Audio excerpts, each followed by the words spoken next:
श्री रामकृष्ण परमहंस की सचित्र संक्षिप्त जीवनी। दोस्तों, इस वीडियो सीरीज के अंतिम पार्ट 23 में आपका स्वागत है।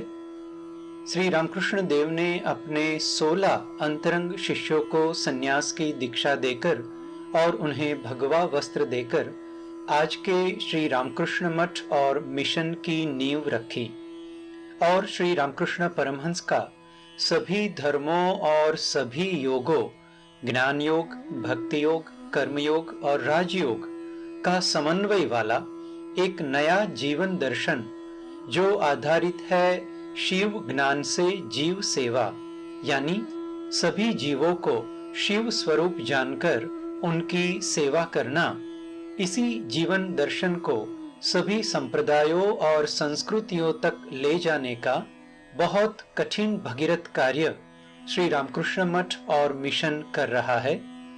दक्षिणेश्वर के भवतारिणी मंदिर के सामने गंगा के तट पर बेलूर मठ का एक बहुत ही सुंदर और दिव्य तीर्थ है।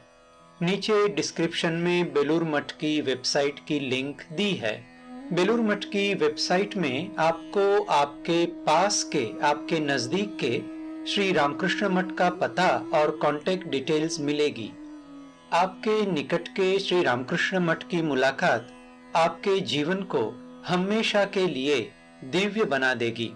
जब आप वहां जाओ तो श्री रामकृष्ण परमहंस को अर्पण करने के लिए थोड़ा सा कुछ भी अवश्य ले जाना और कुछ देर उनके सामने उनके दर्शन करते हुए मंदिर में जरूर बैठना।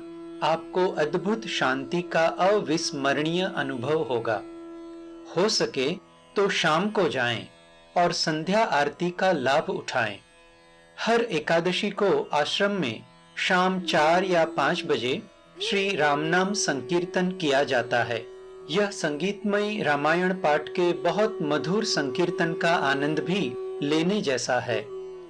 स्वामी विवेकानंद जी की करुणा महिला साधकों के लिए भी उतनी ही थी और इसलिए यदि कोई युवती या महिला एक साध्वी के रूप में आध्यात्मिक जीवन जीना चाहती है तो उनके लिए ऐसा ही एक अलग मठ बनाने का फैसला किया था। बाद में दक्षिणेश्वर में श्री शारदा मठ की स्थापना हुई, जिसकी वेबसाइट की लिंक भी नीचे डिस्क्रिप्शन में है। श्री शारदा मठ के सभी केंद्र भी श्री रामकृष्ण परमहंस, श्री मां शारदा देवी और स्वामी विवेकानंद जी के आदर्शों और शिक्षाओं के अनुसार सन्यासी माताजियों द्वारा ही संचालित होते हैं, जिनका मुख्य केंद्र दक्षिणेश्वर में स्थित है। अन्य केंद्र आंध्र प्रदेश, अरुणाचल प्रदेश, दिल्ली, गुजरात, कर्नाटक, केरला, मध्य प्रदेश, महाराष्ट्र, ओडिशा, तमिलनाडु, उत्तर प्रदेश, उत्तरांचल और पश्चिम बंगाल के अलावा श्रीलंका और ऑस्ट्रेलिया में भी है।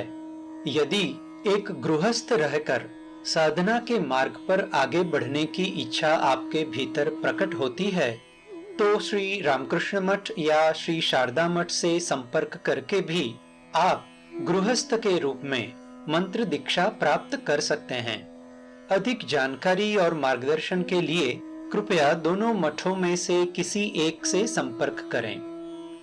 फ्रांसीसी चरित्र लेखक रोमा रोला ने श्री रामकृष्ण परमहंस के सम्मान में लिखा, उनके समय तक किसी भी व्यक्ति ने ब्रह्म के एक से अधिक पहलुओं को महसूस करने की कोशिश नहीं की। इन सभी पहलुओं को महसूस किया जाना चाहिए, यही इस युग की आवश्यकता थी।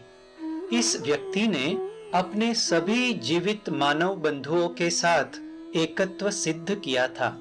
यह महापुरुष नए युग को उसके लक्ष्य तक ले जाने वाले कप्तान और मार्गदर्शक थे।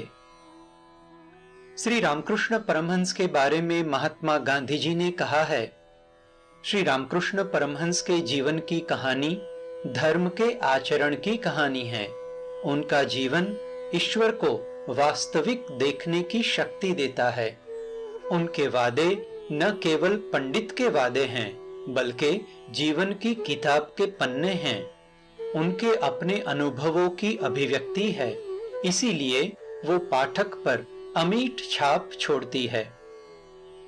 अंत में नम्रता और विश्वास के साथ निवेदन है कि यदि आपने इस संपूर्ण वीडियो श्रृंखला के सभी 23 भागों को रुचि और श्री रामकृष्ण परमहंस के लिए एक प्रकार के आकर्षण के साथ देखा है, तो निश्चित रूप से कहा जा सकता है कि भगवान श्री रामकृष्ण देव, श्री मां शारदा देवी और स्वामी जी की कृपा आप पर है।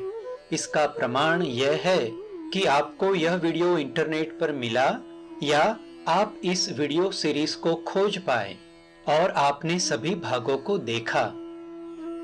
भगवान श्री रामकृष्ण के बारे में उनके प्रमुख शिष्य स्वामी विवेकानंद ने बाद में अपने शिष्यों से कहा, हम में से कोई भी उन्हें पूरी तरह से नहीं समझ पाया है।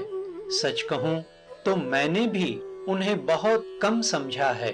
वह मुझे इतने महान लगते हैं कि जब मुझे उनके बारे में कुछ भी कहना है तो मुझे डर लगता है कि कहीं मैं उनके वास्तविक सत्य स्वरूप को अन्याय न कर बैठूं। इसलिए मैं उनके बारे में जहां तहां बोलने की हिम्मत नहीं करता। तो एक सामान्य जीव की क्या क्षमता? एक सामान्य जीव दीपक के भी प्रकाश का वर्णन करने की क्षमता नहीं रखता है। वह हजारों सूर्यों के प्रकाश पुंज जैसे श्री रामकृष्ण देव के जीवन का वर्णन कैसे कर सकता है?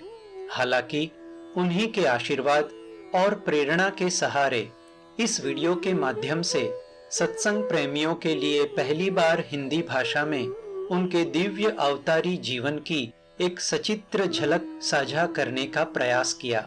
इस वीडियो सीरीज के सर्जन में प्रत्यक्ष और परोक्ष रूप से जिन जिन लोगों ने मदद की, समय और मार्गदर्शन दिया और जिनकी सृजनात्मकता का, सेवा और उत्पाद का इस सीरीज में उपयोग किया है, उन सबको मैं हृदय से धन्यवाद देता हूं और उनके प्रति आभार प्रकट करता हूं। आइए हम इस वीडियो सीरीज को भगवान श्री रामकृष्ण के चरणों में सप्रेम पुष्पांजलि अर्पित करें। अगर जाने अनजाने इस प्रस्तुति में कोई त्रुटि रही हो तो कृपया क्षमा करें। तव कथामृतम तप्त जीवनम कविभिरीडितम कल्मषापहम श्रवणमंगलम श्रीमदाततं भुवि गृह्णन्ति ये भूरिदा जनाः। गोपी गीत के इस दूसरे श्लोक का अर्थ इस प्रकार है। गोपियों ने कहा, हे श्री कृष्ण, तुम्हारा कथामृत तापित जनों को जीवन प्रद है। ब्रह्मा, शिव, सनक और आत्माराम कवि भी उसकी प्रशंसा करते हैं। वह सर्व दुख विनाशक है और श्रवण मात्र मंगल प्रद है। वह सर्वापेक्षा उत्कर्ष युक्त व सर्वव्यापी है। वह पुराण वक्ताओं के मुख से देश देश और ग्राम ग्राम में सर्वत्र विराजित है। जो इस कथामृत का कीर्तन करते हैं वे सर्वार्थ प्रदाता है। प्रणाम।